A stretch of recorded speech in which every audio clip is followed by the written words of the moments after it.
So before we get into the video, I just want to spit out these 2 points, and I hope you guys get what I'm about to say. So as you can see, I have my rough sketch of Bootcut, and I decided to label out the part I want to talk about. I want to talk about the new point and the base, because like I said, this is going to determine your boot, the new point and the base, your round base.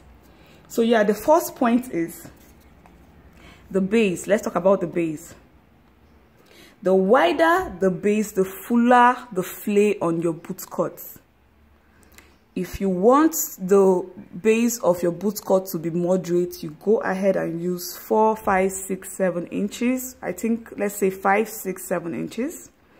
If you want it to be wider, like fuller, you can go ahead and use 7, 8, 9 inches, 10. But if you want it to be exaggerated, like you want the flay on the bootcut to be exaggerated, you go ahead and increase the number of your round base.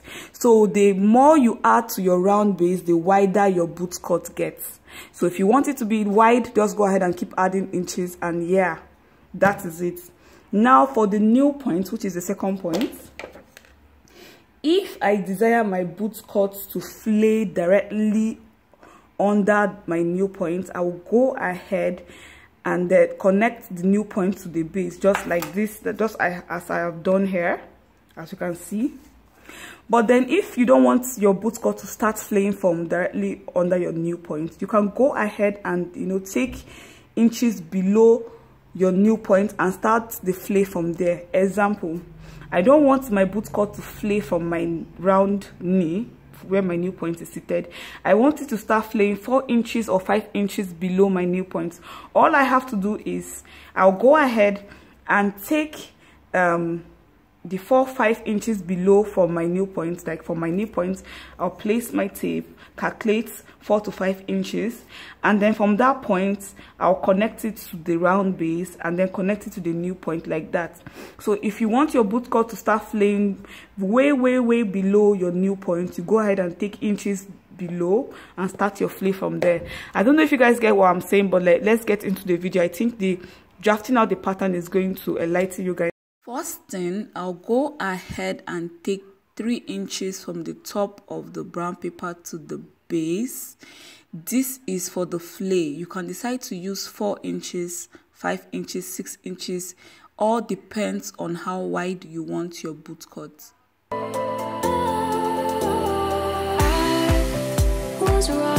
Now on the waist point, I'll take my shaping allowance. This is 1.5 inch.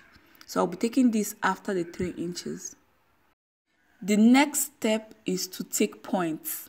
The first point is already the waist point, so the next point I'll be taking is the hip point, which is 10 inches. To say I wouldn't change a thing, 'cause in the story of our lives, the best of times through color. And then my crotch point is 11 inches.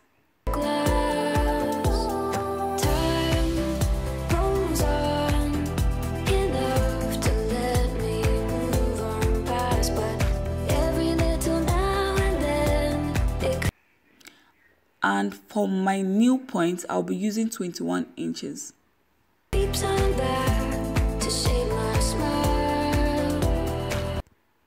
For the full length of the trouser that's on the pattern, I'll be using 45 inches.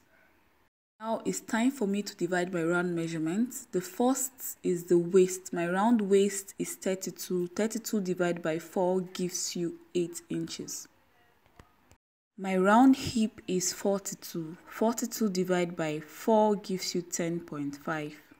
For the round lap, you divide this by 2. So mine is 27. 27 divided by 2 gives you 13.5 inches. I will be adding half an inch allowance on the waist and on the hip.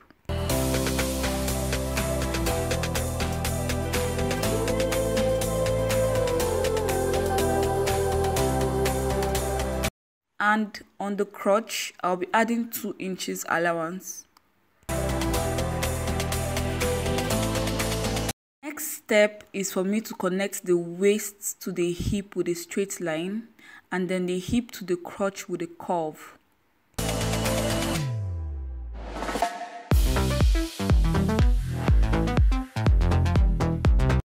Now to get the middle point of this trouser, I will place my tape on the crotch and find out how many inches I have there. I'll divide this by 2, whatever number I get, I'll divide that by 2, and then I'll chalk this down on the new point and on the base. This is the middle point.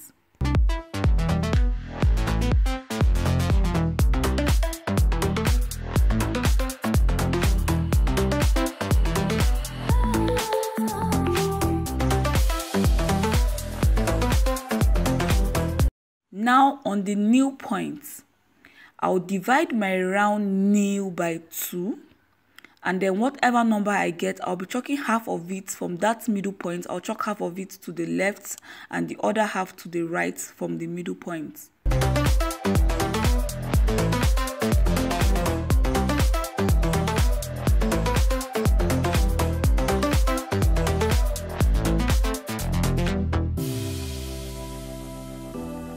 Working on the round base, so because I want the flare at the bottom of the trouser to be a bit wide, I'll go ahead and use 36 as my round base.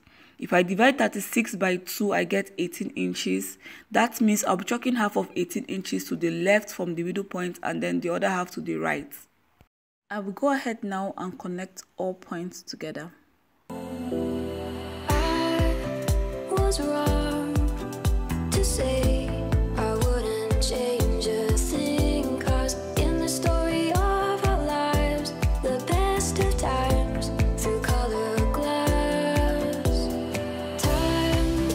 for the darts on the front piece, I'll be going down by 1 inch and then I'll go in by 3.5 inches. I'll connect both points together and cut this out.